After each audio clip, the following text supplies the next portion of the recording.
There we go. Lovely. It's great to see you all today.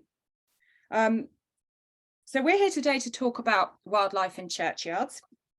This is something we're very passionate about at the Bats in Churches project for obvious reasons.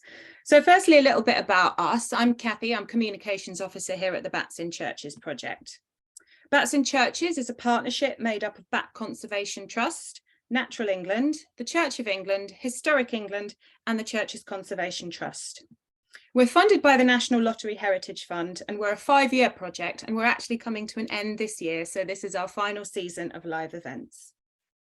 In the last 5 years, we've worked with around 125 ancient churches up and down England, helping them find ways to live harmoniously with their resident bats. We've also run the National Bats in Churches survey, which was a volunteer-led citizen science programme, and we've surveyed more than 700 churches across England for bats. The data from that survey will be used to inform future legislation and work around bats in churches, so it's really useful information to have. So today we're going beyond bats and beyond churches, we're going wildlife in churchyards. We're joined today by Reverend John Saxon and Fran from All Saints Church in Wimbish, Essex. All Saints is a Bats in Churches project church, and it's home to several species of bat, which I'm sure John and Fran will tell you more about. It's also a wonderful church where the community have actively managed the churchyard for wildlife, and they've had considerable success doing so, most recently a silver award from Rocha UK in the Eco Church. Secondly, we have Mariko White, who's Conservation Officer at Dorset Wildlife Trust. Dorset Wildlife Trust runs a volunteer-led project called Living Churchyards, and this has actually been going for more than 20 years. The project's volunteers provide churches with advice on managing their churchyards and spaces for wildlife. And as a result, many Dorset churchyards have actually been selected as SNCIs. And finally, we're joined by Harriet Carty, who is Charity Director for Caring for God's Acre. Caring for God's Acre is the conservation charity for all types, denominations and sizes of burial grounds. These vital sites for biodiversity and of course for people. Caring for God's Acre ran the beautiful burial ground project, which worked very closely with us at Bats in Churches, and you're going to be hearing all about that today from Harriet. Caring for God's Acre also runs the annual Love Your Burial Ground Week, where we celebrate these very special places, and as part of that, that incorporates the church's Count for Nature. I think that's all I have to say for now. So the format of today is we're going to hear from John and Fran. If you have any questions for John and Fran while they're speaking, if I could ask you to put them in the chat. John and Fran do have to leave us by 1:30, so we will be doing the Q&A with them after their presentation. We'll then hear from Mariko and Harriet, and again, if you have any questions for Mariko and Harriet while they're speaking, please put them in the chat, and at the end, we will then have a Q&A. So, over to you, John and Fran. Thank you for joining us. Well, it's really great to welcome you here to Wimbish Church. We thought we'd do it from the church because we're really proud of our church building and our church grounds. And I suppose just to introduce things, I want to say as Team Vicar here, I was noticed very much how the congregation were very passionate about their building and the environment with which it's in. So a few years ago, I just mentioned, almost as a throwaway comment, if we want to engage more with our community, perhaps an eco theme, an environmental theme, might engage with some of our local parishioners who support the church but don't often come down to be with us.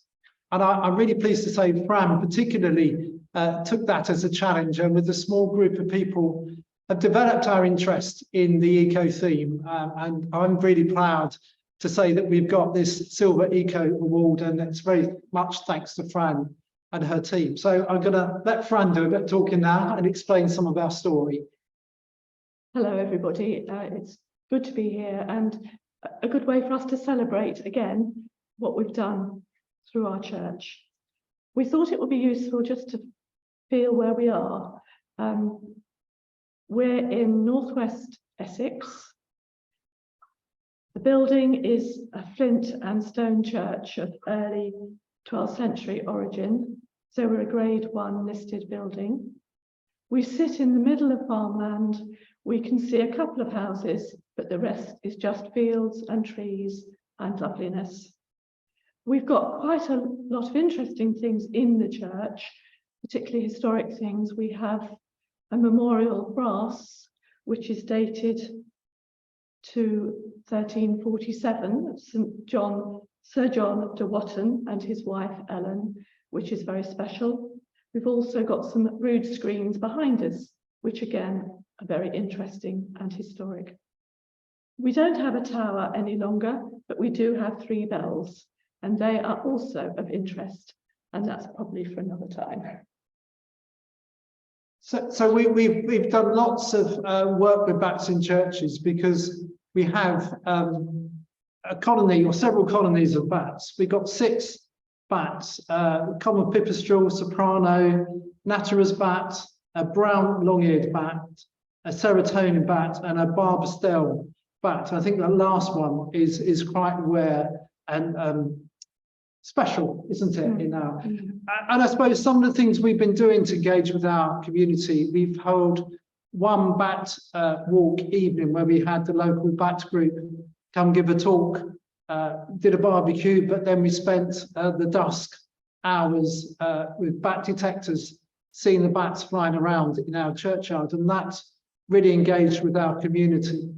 And then we also done burial grounds work as well, haven't we? Yeah, we did the Caring for God's Acre beautiful burial grounds, and we were very lucky to have Georgina, who came and was a tutor with Dr. Chris Gibson, and they took us round the churchyard and introduced us to all the different sorts of flowers that we have got.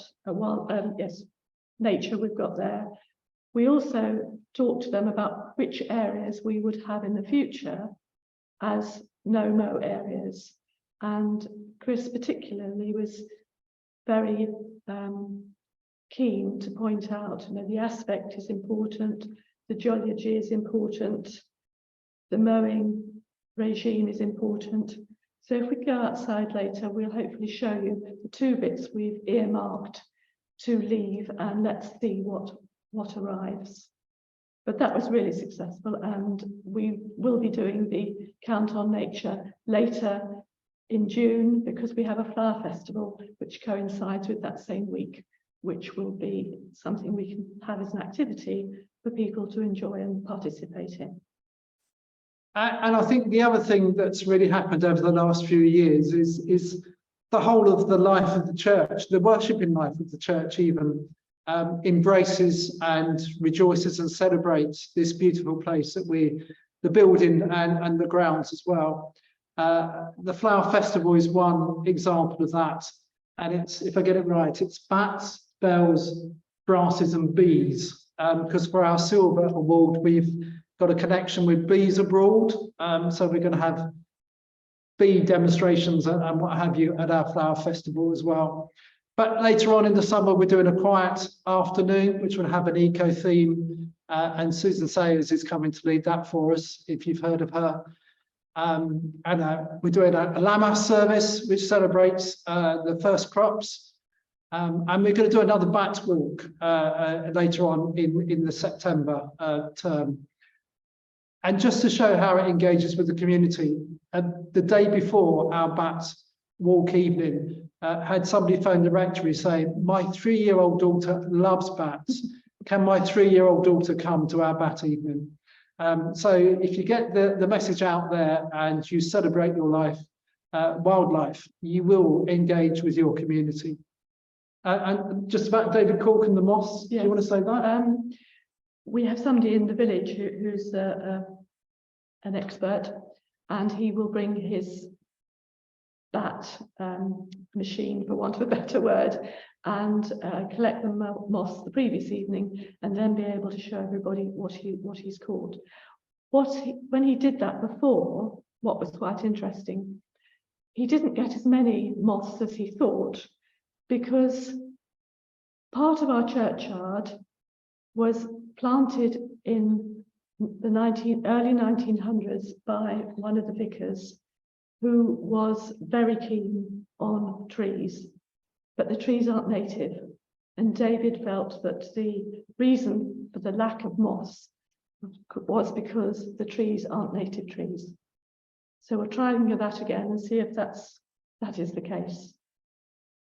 So I think that gives you a flavour of how the eco theme, it runs through the blood, as it were, of the congregation and church here, and how we very much rejoice in this beautiful countryside.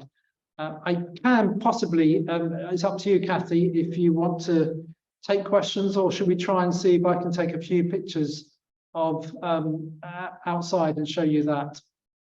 John, I think it would be lovely if we could have a look round outside. I think we checked the connection earlier and it was working okay. So yeah, we'd love to have a look round the churchyard of All Saints. Right, okay, hopefully it's connected. You Shall coming, Fran? I answer a couple of questions first while John gets ready? Would that be good on timing or not?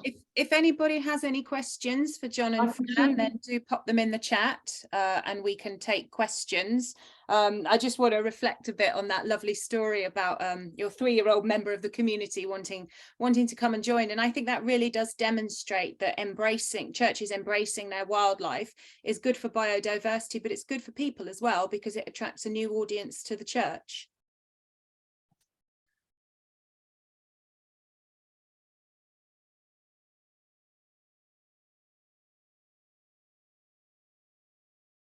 Okay, we've got a question here, Fran, from Sarah. Did you do a plant survey before you started work in your churchyard? And if so, how did you do the survey? Well, that's really what we did with George from Caring for God's Acre, to get a sort of benchmark. And we've done that also with birds, because we've done the RSPB bird count in January. Lovely. So yes, we have taken stock before we started, so that we can see what's been added. Brilliant. Harriet, do you have anything to add there about Caring for God's Acre and how people can get surveys done if they need to? Hi. We have a very simple grassland survey system. It's in a little booklet called the Botanical Companion, slightly whimsically. And basically you put down a quadrat, which is a square, 2 meters by 2 meters, and you count the numbers of different species you see in it, plant species. You don't have to identify them. You literally look for different shaped leaves or different flowers and try and give a good count. You can identify them, that's brilliant, but if not, don't worry, of how many, and that gives you a bit of an indication of the richness of a site. But other than that, it really is literally a species, just identifying what species you can. And we'd recommend with plants, use an app called iNaturalist. We've got a project on iNaturalist. I will mention it very quickly later, but not in detail. If you go onto our website, there's a bit about, getting involved and using iNaturalist.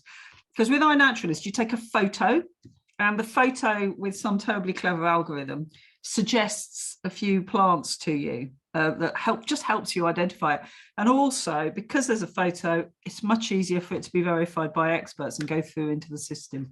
So I'd recommend for plants, iNaturalist. It's good for anything you can photograph, awful for whizzy bees and birds that shoot away as soon as you get anywhere near them, but really, really good for plants. Thanks, Harriet. I've just put a link to iNaturalist in the chat. So could you also put the link on via our website, because you're then onto if you're doing it in a churchyard, you're then onto our project, and then all of the things like permissions to use it and all of that are dealt with, rather than you having to make sure you've got the right, you've given permission for it to be processed further and all of that, which can floor people. They then can't use that data at all. So. Right, I'll pop that link under get involved, be involved. I think hopefully I can find it, if not, but hopefully you'll be able to find that. Lovely. Perfect. You have. You have a question? Not a question, it's just to say iNaturalist, you can actually record bird song. It's a nightmare taking a photo of a bird, but if you record the bird song, I've actually had quite a few of mine verified that way. So just to add to what Harriet's saying. That. Yes, lovely. Thank you, Ruth. Yeah, that works really surprisingly well, I think, just on a phone. And often they pick up other things that you're trying to record one thing, and then they verify 2 or 3 different species that they hear. So yeah, really, really helpful point. Yeah. Thanks, Ruth. John, how are we getting on? Are you out and about?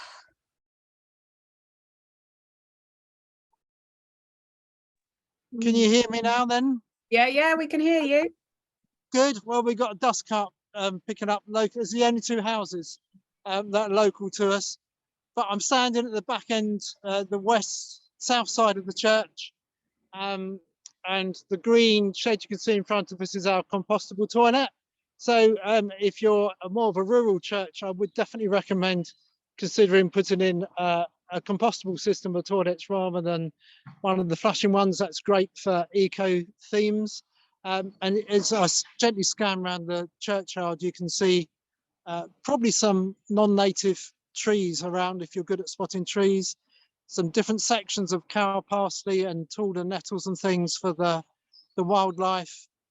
And I'd just like to say there's quite a big team of people that have done a lot of clearing up in the churchyard, ably led by Peter Gray, our church warden. So there's been quite a lot of work to tidy up and make it usable and presentable and a lovely space to be in. Fran's just come to join me, but the set of trees going across there are probably quite a good example of some of the planted trees from our previous vicar. There's two tulip trees here, which are just delightful in June with their flowers. And if I walk this way, you can see across a bit more of the wildlife in the area, I hope, and to some of the fields beyond. Not quite, because all the trees are grown up now. But it's a lovely space, and it is a Commonwealth war grave site as well. There's about 8, I think, war graves around here, and it's lovely to keep it nice for the local barracks that do come and visit. So I don't know if there's any other questions or observations that people want to make. I have a question actually, John, on the composting toilet. In terms of kind of getting that established, I suppose what I'm thinking is for rural churches that don't have facilities, obviously a toilet is a real advantage, but that can involve, you know, things like drainage and sewer works. It needs faculty and stuff. I'm interested how you found the process of getting faculty for a composting toilet. Do you think that was an easier process? It would be a lot easier. We were looking to put a kitchenette in the back of the church and working out drainage for that. To put in a more normal existing toilet would involve a lot of archaeology and digging up and putting in even like trench arch drains. So it's very time consuming, expensive, and process driven, like with faculties. I'm not saying you don't have to do that with the composting toilet, but some of the hoops you have to jump through would be a lot less. But we don't need water, we don't need drainage. It's all compost in itself, but it does need looking after. I think that's where we've let ourselves down a little bit. It doesn't always function as well as we would want it to, but it does need to be looked after, and then it's absolutely fine. It's like a normal toilet. It's a very old version, so if you're investing in a toilet now, it would be much more efficient and easier to look after. People said about the height of the mower.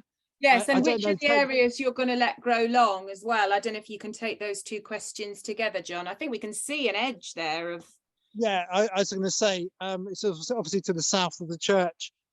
Fran might explain a bit more of this, but I think it was just talking with the lady from Beautiful Berry. Yes, this particular bit where we're standing now, we thought would have more light coming than some of the other areas which are shadowed by trees. So this is one more open area, and then another one is down the other end, which is more has fir trees over the top of it. So you can see beyond the greys where I'm pointing to now. Yeah. We haven't. Somebody asked, I think, about signage up about what we're doing in the churchyard. I think. Yeah. Do you get people sort of worrying that it's just a bit messy? We haven't had that in the past, but we are aware that, and in our porch we have signs and little activities and microscopes for children to use. So we encourage people to go and explore. But when that question popped up, I did think, I wonder if we got an overall policy somewhere that people can see. So it's a good question. But actually, that is one of our next things to do, is to put a couple of signs up on these areas that we're leaving to grow, so people understand why, and make sure that when we do have the grass cut, you can see where the long grass is. Sure. And we've got a question here. How has the community reacted to the different mowing policy?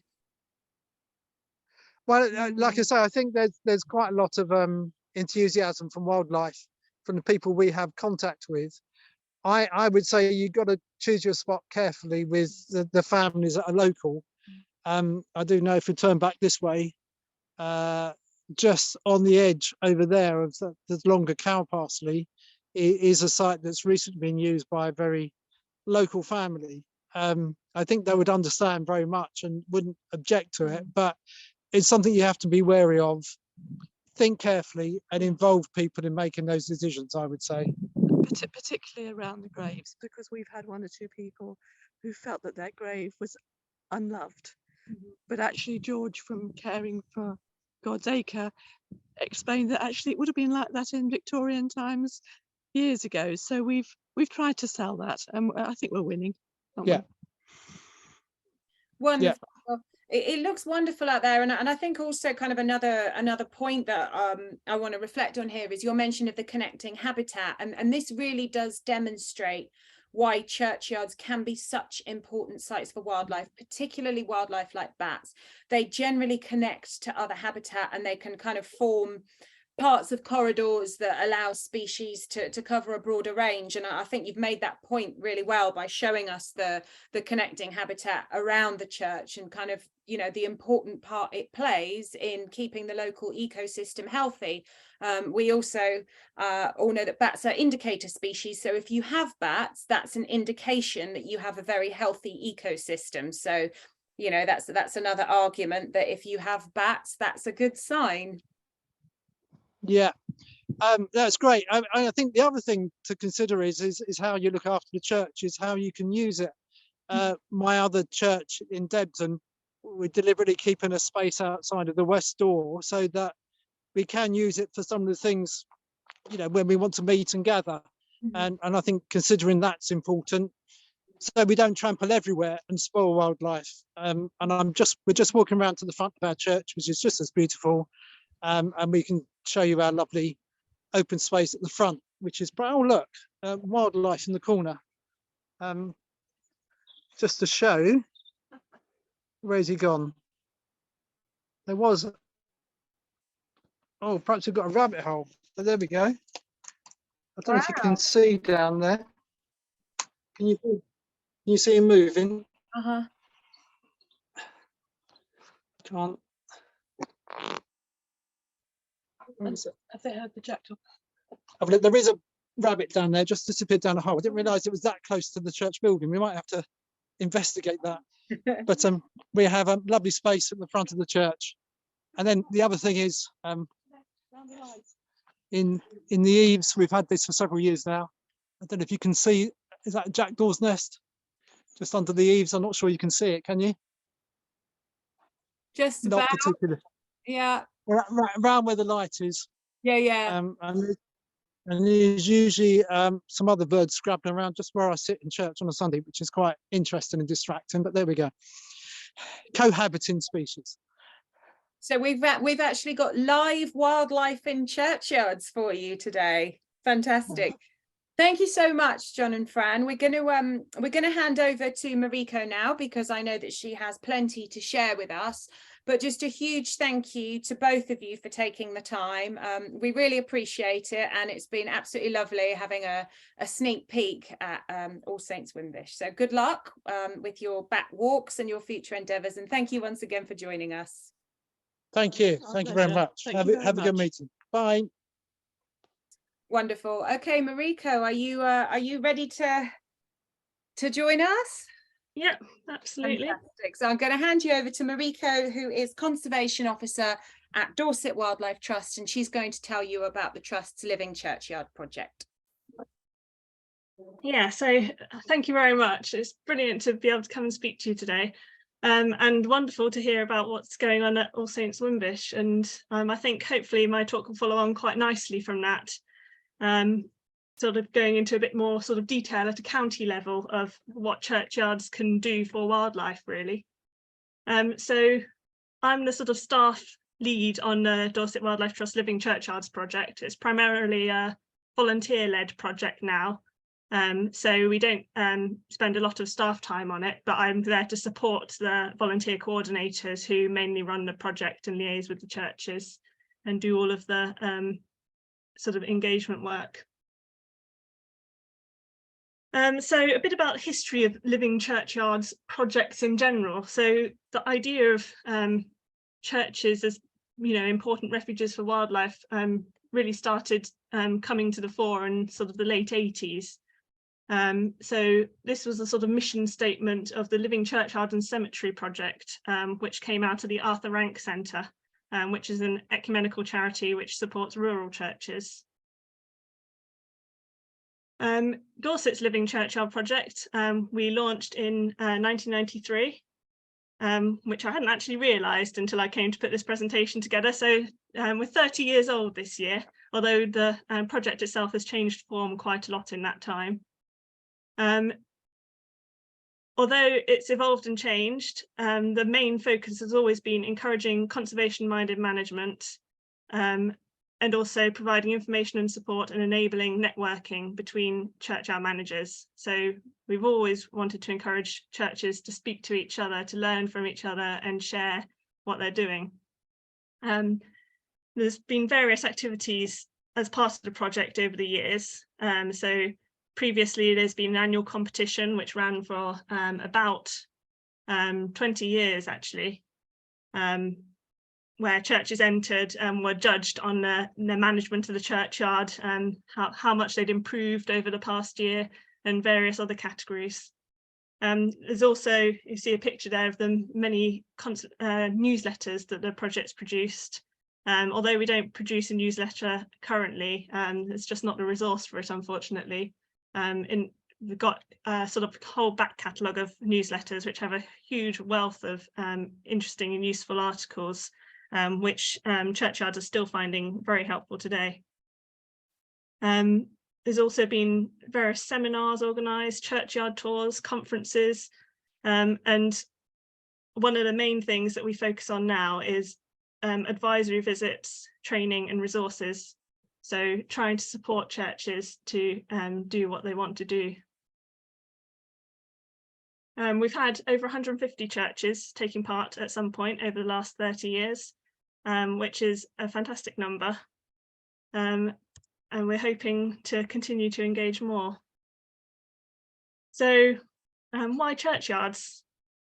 I mean, it may seem obvious, but every village has a church. A churchyard is something that in Britain, you know, almost anyone can connect with. Almost anyone will have a church near them, and very often with green space. And I'm sure everyone's very familiar with, you know, the growing pressures on wildlife in the 20th century. So primarily agricultural intensification, urban development, they're all things that have squeezed our nature-rich and wildlife-rich spaces in this country.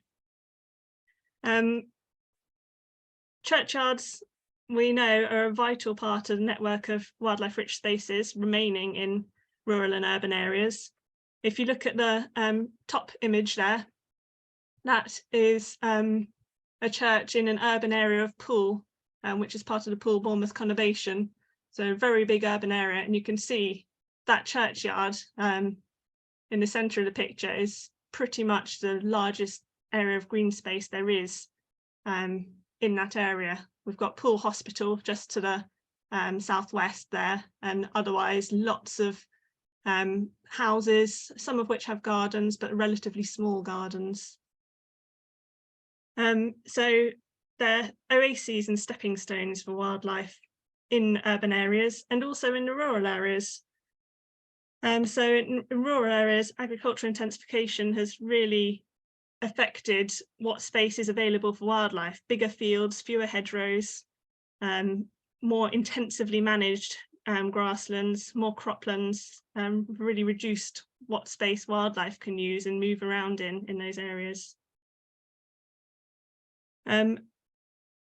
one of the key features of living churchyards is ancient grassland.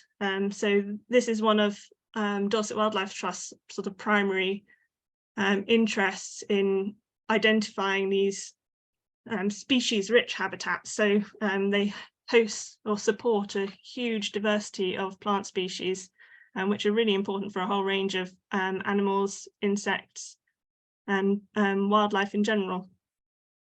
And the other thing that churches can support is lichens. So there are several churches in Dorset that have had detailed lichen surveys carried out over the years, and many of them have had over 70 species of lichen recorded, which is a huge number, and they can be really the only strongholds left for some really rare species. So although it's something you might not be familiar with or recognise as important, they can be, you know, a real hotbed of diversity in churchyards. So as wildlife rich spaces, as stepping stones, they help connect our wild spaces, and together with gardens, road verges, other areas of green space, obviously we've got parks, and we've got hedgerows, village greens in the rural areas, they connect the larger wildlife rich spaces as well. So we need something to help the wildlife move between nature reserves and other bigger areas of habitat, and help wildlife move through the landscape.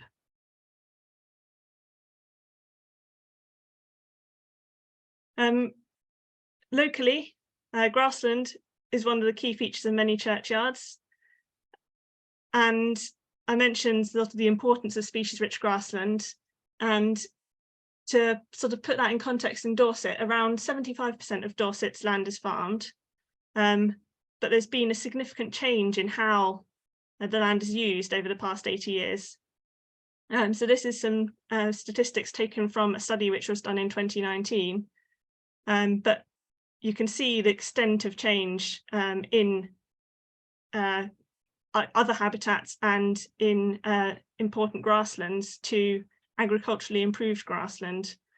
So the definition of improved grassland is usually grassland that's been affected by use of fertilizers or by heavy grazing, and basically grassland is extremely reduced in diversity, so only a few species left, often dominated by perennial ryegrass.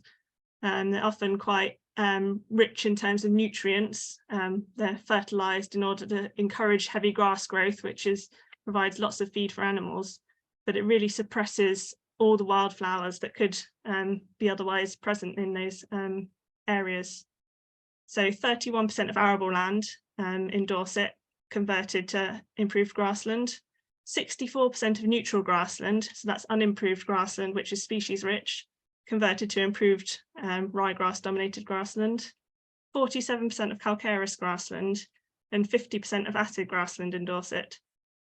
In addition, 43% of calcareous grassland was converted to arable in that period. So basically, we look at the maps here, you can see the change that's happened across the county. In 1930, we had a huge area of calcareous and neutral grassland and acid grassland. That's mostly the yellows, the unimproved grassland. And then by 2015, the vast majority of that is improved grassland, and that's a reduction in 97% of neutral grassland, 70% of calcareous grassland, and 54% of our acid grassland in that time. The highest rate of loss was between the 1950s and the 1980s, and actually between 1990 and 2015, only around 1% of semi-natural grassland sites were lost in Dorset, and that's partly indicated by the protection of sites as SSSIs, which has really done its job in halting that decline historically. So in the context of Dorset Wildlife Trust work, we recognise that grassland is, as a habitat for wildlife, is a hugely important part of Dorset's sort of natural history and natural heritage. And grassland restoration has been the subject of several ambitious species-rich grassland restoration projects in Dorset over the years. So most recently, our Pastures New project in West Dorset created over 70 hectares of wildflower-rich grassland, doing the work with farmers and landowners. And this is ongoing to continue to increase these habitats in Dorset.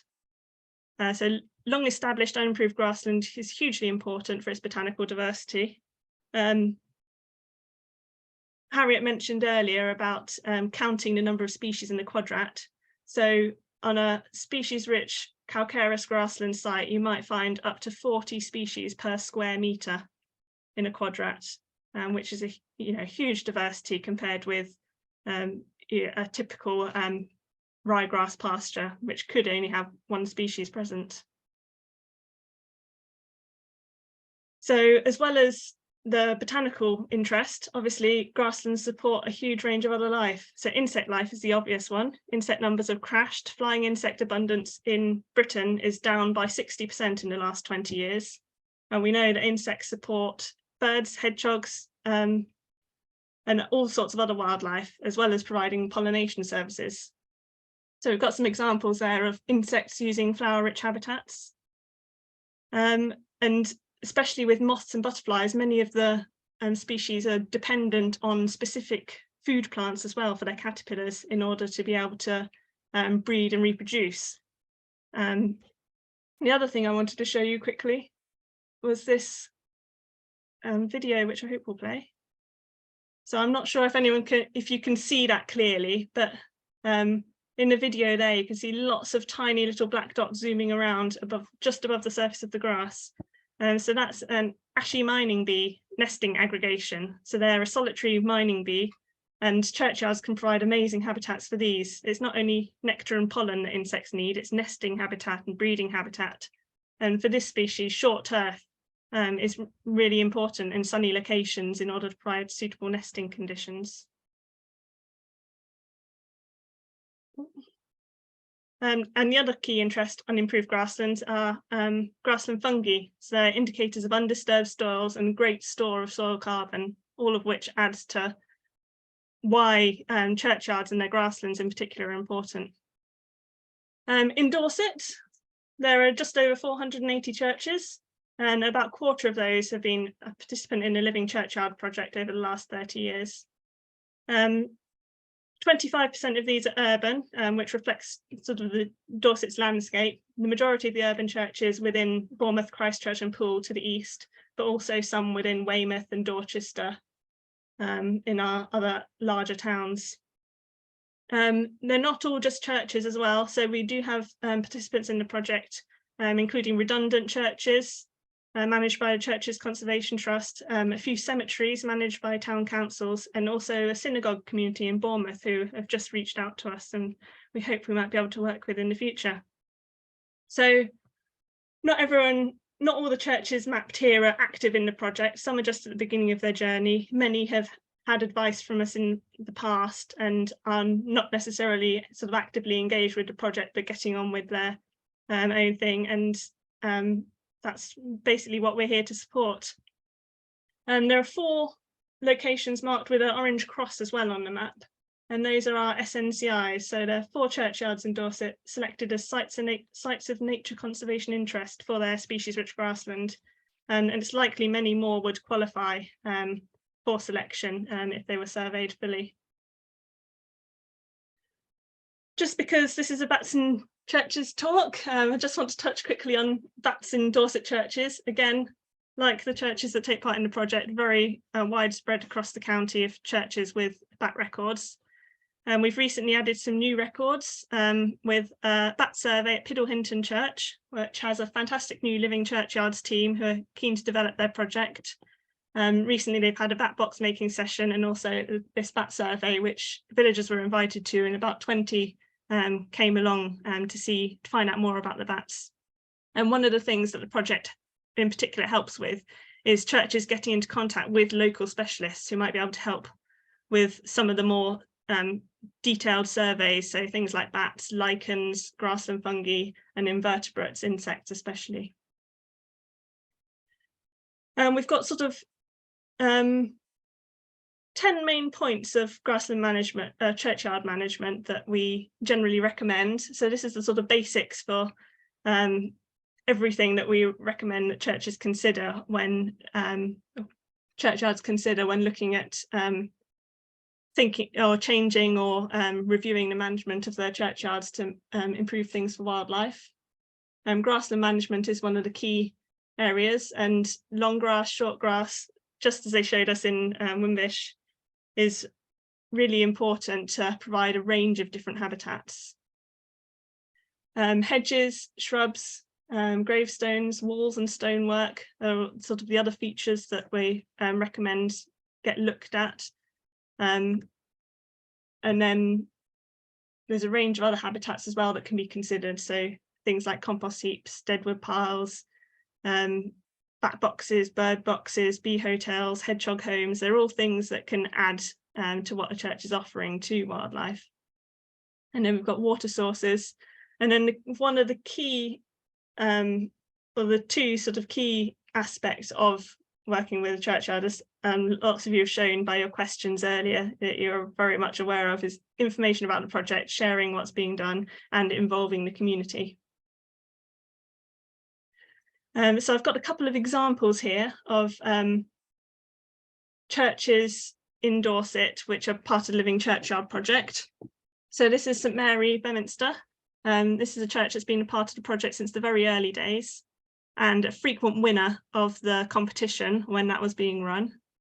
It's a large churchyard in West Dorset with a range of habitats, and they're all carefully and thoughtfully managed to meet the needs of the users and of the wildlife which use the site. So we spoke about grassland management. You can see they've got areas of short grass, areas of long grass, and carefully mown lines between the two. And that's always very important to make sure it looks managed as opposed to looking unkempt. And that sort of benefited all sorts of wildlife, from the wildflowers that are able to bloom where they might not be able to if they were mown too regularly, and to the insects that can then enjoy those.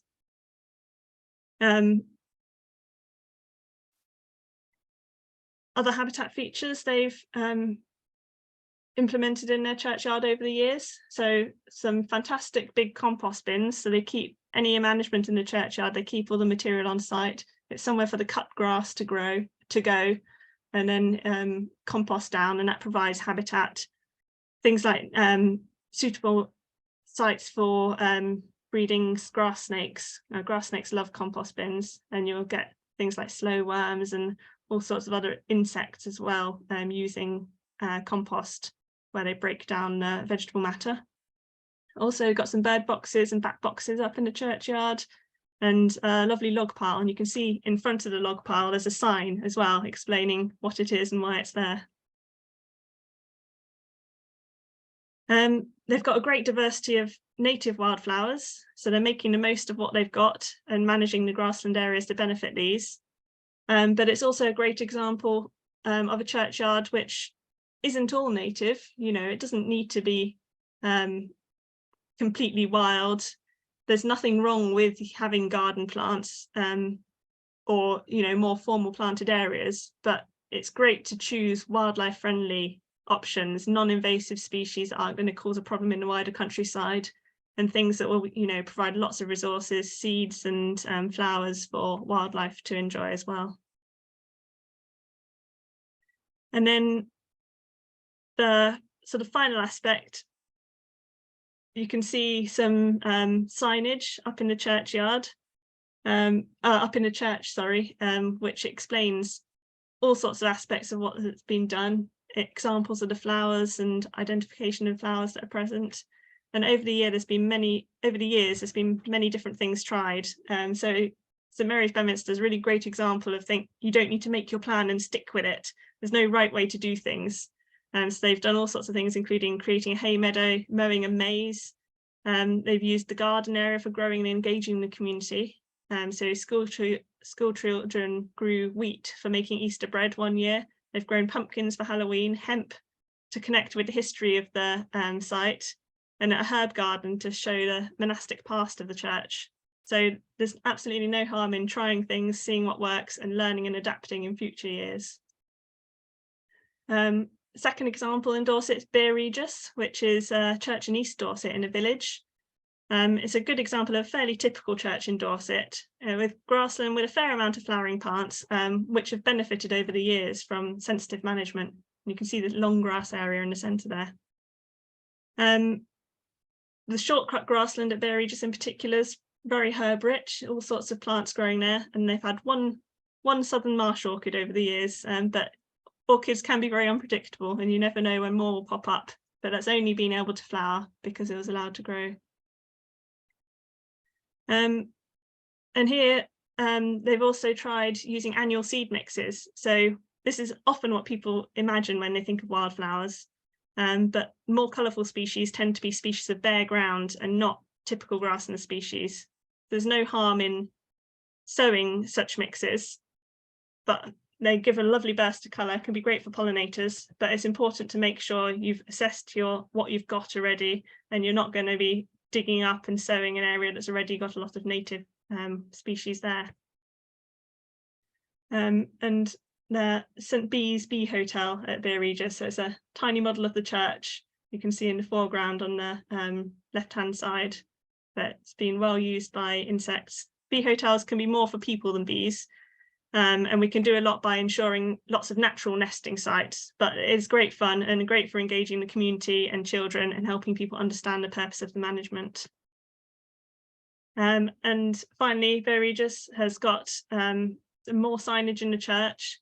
So it's known for its unique 13th century carved and painted oak roof, but a large panel in the porch invites visitors to explore and enjoy the churchyard, and the team there have also produced a leaflet with a churchyard trail to highlight some of the key areas. So there's a lot going on in churchyards in Dorset, but they're just one piece of the puzzle really. We're also working with farmers and landowners at a landscape scale. We do landscape conservation projects and farm advisory work, supporting farmers and landowners to help with restoration of grasslands, regenerative farming, integrated pest management, all sorts of things. And road verges are another obvious area of work. We work with local authorities on road verge management. They're wildlife corridors that connect the churchyards with wider areas. And we've also got several projects which work with urban communities. Urban Green and Next Door Nature have supported communities and community groups to improve their local green spaces for the benefit of people and for wildlife. And wildlife gardening is also a big aspect of the ways we sort of connect the dots in these, providing these natural habitats. So it's all part of the bigger picture in Dorset. And the key aim of all of these is to engage with all sectors of the community and help people to value nature and make a difference for nature. Nationwide, this fits into the Wildlife Trust's strategy. We've got set ourselves two major challenges to address climate and ecological crises.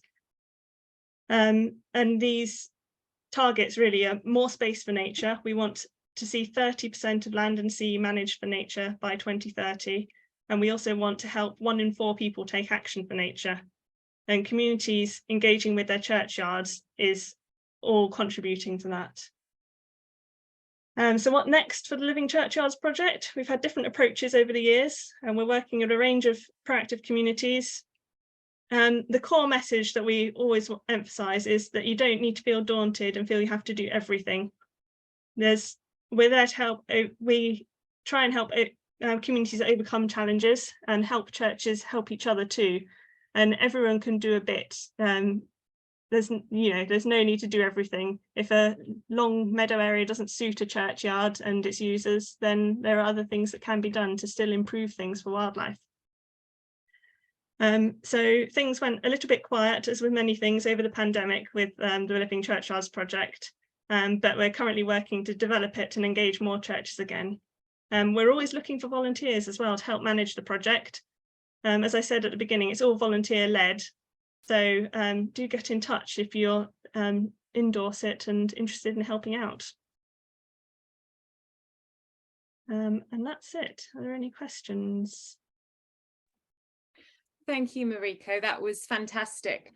I'm conscious of time, so Yeah. I'd like us to move on to Harriet's presentation now, because if people do have to head off at 2, this session is being recorded and the full recording will be made available afterwards. So we're going to go with Harriet's full presentation and have questions at the end. And as I say, if you do have to hop off to go back to work, we will post the recording soon, and then you will be able to catch up on anything you missed. So we'll go to Harriet now and hear all about Caring for God's Acre and the Beautiful Burial Grounds project, and then we'll do questions for both Mariko and Harriet at the end. So Harriet, over to you. Hi, I've just unmuted myself, but I can't unmute my camera at the minute. So hang on, there we go. There, hello. Yes, I'll speed along because yeah, we're tight on time. Oh, that's the end. Oh no, sorry, I have to stop doing that and find the beginning. I could just whiz up, couldn't I? No, it's not liking me very much. Nearly there.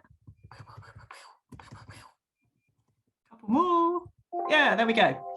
So yes, I'm Harriet Carty from Caring for God's Acre, and I'm going to try and talk to you mainly about people and not repeat the lovely presentations that we've had so far. And Mariko's given such a good sort of introduction, well, not more than an introduction to why churchyards are so good for wildlife, so I won't go over that. It turns out you're older than us. We were set up it's now 23 years ago, so this Dorset project's been going longer than Caring for God's Acre. But we now take perhaps more of a national view as opposed to the regional county view or the individual churchyard. So hopefully that will give you a bit of a different feel. So we are a conservation charity, and the name comes from a Longfellow poem. And we think that burial grounds are uniquely good for people and wildlife, for both of them. There's so many of them. We've been saying for a long time that there's about 20,000 of them. We now know that there's definitely over 25,000 of them across England and Wales alone. So they really are the ultimate stepping stone, really important in nature recovery.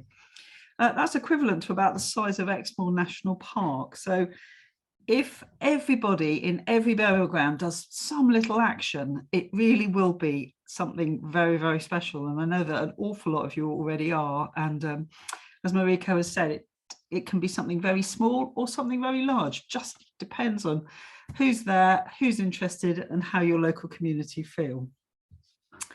But they really are exceptionally good for places for bringing people up close and personal with nature.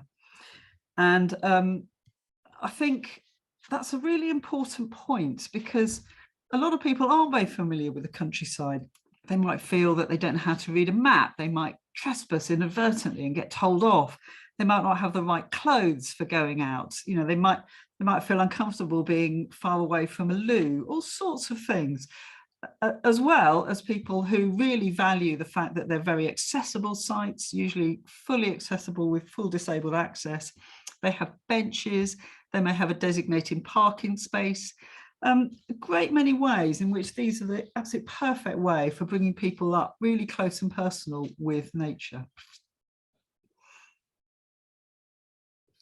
You don't need to do something very fancy. You can put a sheet under an older tree and give it a bit of a shake. You don't even have to be able to identify all the things that fall into that sheet. The children are just as happy just having a look at what comes out. Lovely to hear so much about our beautiful burial ground from a project from Wimbish and how much you'd gained from George's visit. That was absolute music to my ears.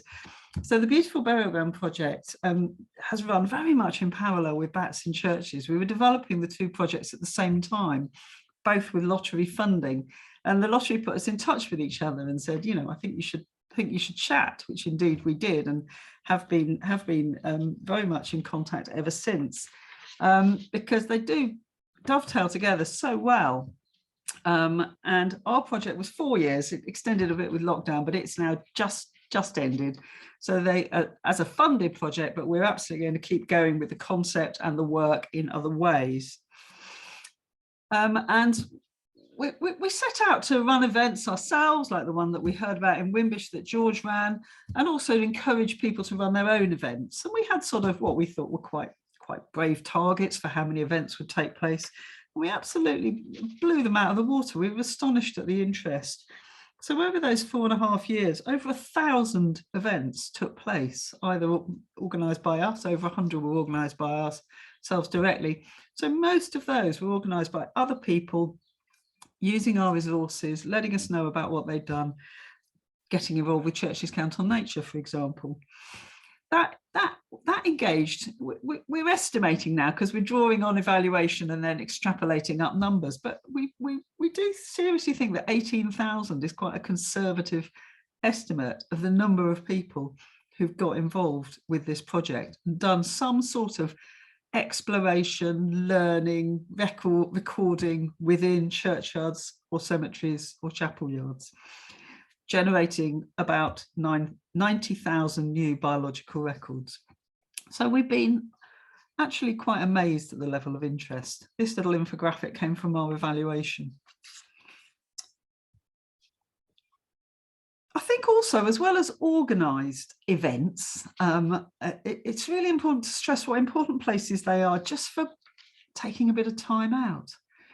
This is a walking group having their picnic in the churchyard. A lot of people go in them in order to push the pushchair around, push the buggy around because of the good access. Maybe go for a short walk with a newly replaced hip or something like that. They're really used a great deal. People nip in and eat their sandwiches in the middle of a working day. And some surveying in Sussex of churchyards that were managed for both people and nature found that more people are going into the churchyard simply for the churchyard itself, and they're either going into the church building, either as a historic building or to attend a service, or visiting a known grave. So they really are the place where the church meets the secular, I think, and they're greatly valued by people, even if perhaps the church wardens and the vicars are unaware of that. And the things that they cite are the peacefulness, the birdsong, the flowers, the timelessness. So they're little oases of perhaps a bygone era that you can just tune into for a little moment in your busy life.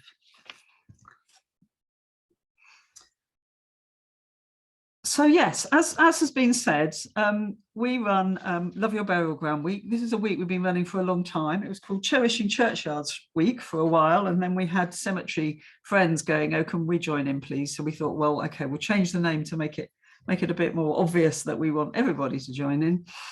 And that's just a celebration of the amazing volunteers who look after these places. And then we, last couple of years, this is year 3, we've added on Churches Count on Nature and asked people to run an event, some sort of biological recording event during Love Your Burial Ground Week.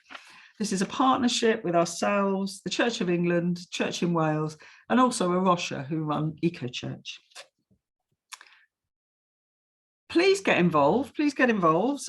You need to register on the Caring for God's Acre website, and there's all sorts of resources on there to help you run events, think of things that kids might do your own risk assessment, think about when you're inviting people to attend an event, if this is a new thing for you. So please go onto our website and have a little look. And if you get your skates on, we will send you out some hard copy resources, but you need to let us know this week or very early next week, because there's more bank holidays to stop our postage and cause problems. So we're going to have to stop doing that by the middle of next week. So you could run a larger event like this one, where the Brownies came in and had a very jolly session with their own leaders and somebody also from the church leading them through some fun activities. Or you can run something very, very small. This is just a couple of friends going out with a flower book, doing some botanising, having some fun, and possibly showing off their really nice hats. I don't know, look at that hat, isn't that great? And I just thought I'd give you a very quick taster of what happens to records. So when you make a record, if you make a record, perhaps using that iNaturalist app that was discussed earlier, that is a really good way of making a record. It goes through into various online systems and needs to be verified as accurate by an expert amateur naturalist. This process can take a long time. I'm warning you now, it can take a while. And it is important to remember that the verifiers are extremely skilled and they're giving up their own free time. They're all unpaid volunteers. So, but it is important that they're verified, because then when people look at the record, they have confidence in it. They know that it's really very likely to be accurate. So in due course, records make their way through to the National Biodiversity Network Atlas, where we've got a special portal on it called the Beautiful Burial Grounds portal. They also, by the way, go to the local record centres, the county level of record centres as well. So you can view what's in your county, and it goes to feed that whole body of knowledge. So I thought I'd have a little look at Canterbury Cathedral, because why not? Why wouldn't I? And so you basically zoom the map out until you can see the dot that is Canterbury Cathedral. The darker green the dot, the more records there are for it. Click on that dot and then you can open up a page about it and find out what's been recorded. So in the cathedral grounds, there's only been 8 species, so not very many at all. However, they are already quite useful. Just that 8 is quite useful. So the first one, the hairy-footed flower bee, that's a very early insect. That's one that's out in early spring. So that suggests that somewhere in a flower bed or somewhere or other, there's an early nectar source there in that grounds. And people might go, haha, we've got that rather pretty little bee. Why don't we plant a few more early flowers, early pollen and nectar sources? The other one lower down is, you'll see hedgehog. Actually, what I can see is West European, but if you could see all of it, it would then say hedgehog on the end. So that's interesting, because I'm sure you all know hedgehogs have declined greatly recently. So I clicked onto that, at which point you then can find out when it was recorded. This hedgehog was seen in 2015, so not that long ago, actually. So there's a good chance there's still a hedgehog population in the area. So again, you might think, well, maybe I should make a deadwood pile to produce nice insects, nice invertebrate food for hedgehogs, and also give them a place to shelter during the day, a bit of a sort of deadwood hedgehog home. So we're hoping that this system will be really useful for those who are looking after burial grounds, and also really useful when planning change, such as faculties. Going back to the people who take part in these, so that's what happens to the records. What happens to the people? So the people who took part in events, these beautiful burial ground events, well, we sought evaluation from them, and we got evaluation from over 1,000 people. So it's a good solid body of evidence. And I mean, the absolute headline is that they loved it. They absolutely loved it. You probably know and love your own churchyard that perhaps you're involved with looking after, and wonder why other people don't. Well, the answer is they do.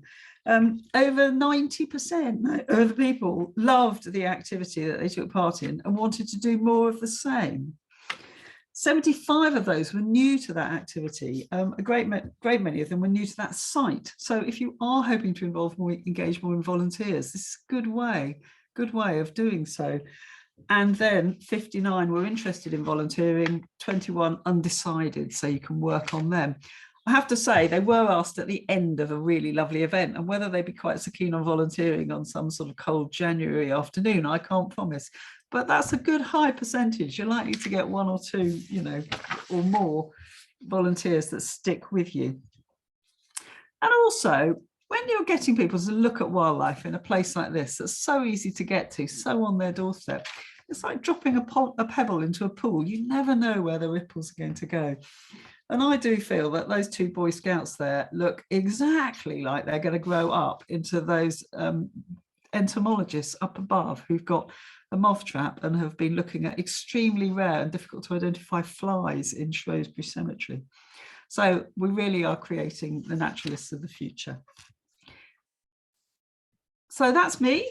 Thank you very much for inviting me. It's been a real pleasure to talk to you. And please get involved with Churches Count on Nature. Get involved in any way you like, and please join Caring for God's Acre. We're a membership organisation, and let us know more about your burial ground, your churchyard or cemetery, and how you're getting on. Thank you. Wonderful. Thank you, Harriet. I love that photo of those two little Boy Scouts, and I too feel they're going to grow up into those entomologists. That was lovely to see. So thank you very much. We've had a few questions, so do please keep on putting your questions up. But if Mariko, if you can come off mute and join Harriet, because we've had a few questions. So the first one is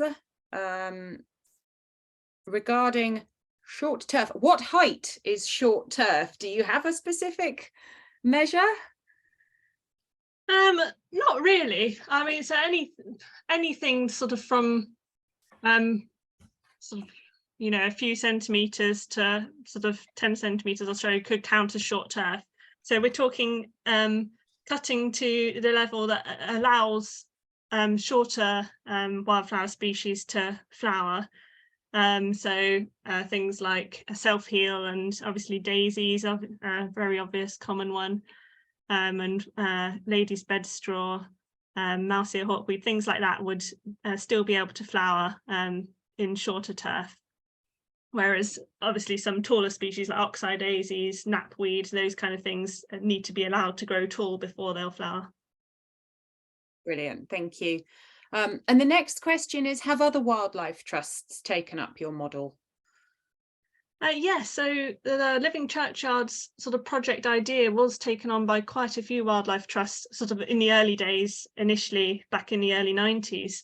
And I know of certainly numerous trusts that have some kind of project going on currently still. There's definitely one in Norfolk, one in there's a very active one in Somerset and Wiltshire that I know of. They're not always easy to track down, often because they're older projects. There isn't necessarily a web page or anything like that for them, and it's mostly done by word of mouth. So it's well worth getting in touch with your local wildlife trust and asking if you're looking for that kind of support, because they might be able to put you in touch with the volunteers who are leading on that now.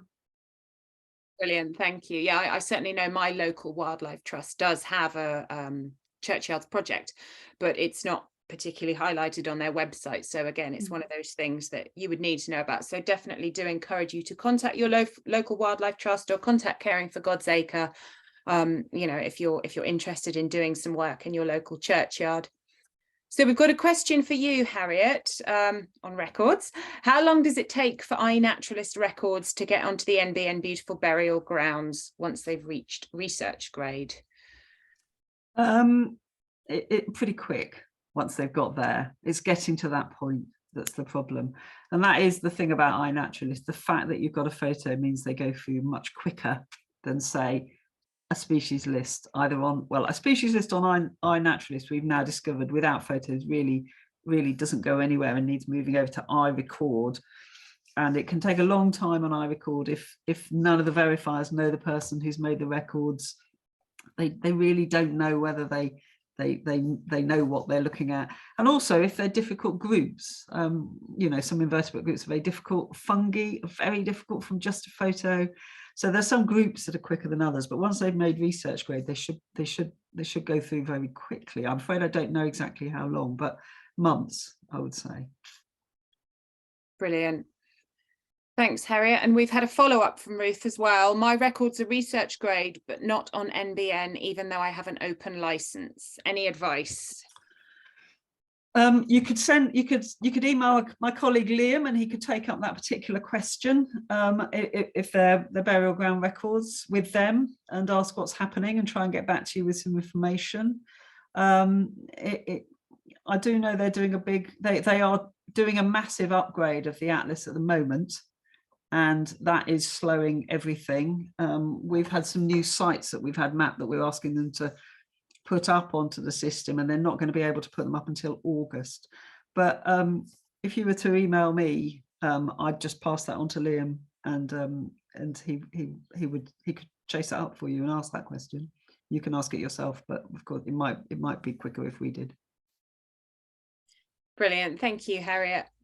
Does anybody else have any more questions for Mariko or Harriet before we close? I am conscious we've overrun. I think for the benefit of getting to see around a churchyard and some live wildlife, and for hearing from Mariko and Harriet as well that it was well worth it. And I'm pleased that nobody's actually left either. So obviously everybody thought the event was worthy of an extra 11 minutes of their time. I'm not seeing any more questions, so we will close there. I'm going to stop recording now, and thank you ever so much, everybody, for joining us. It's been a great event. It's been great to see you. Thank you very much to our guests, to John and Fran at Wimbish, to Mariko at the Dorset Wildlife Trust, and to Harriet at Caring for God's Acre.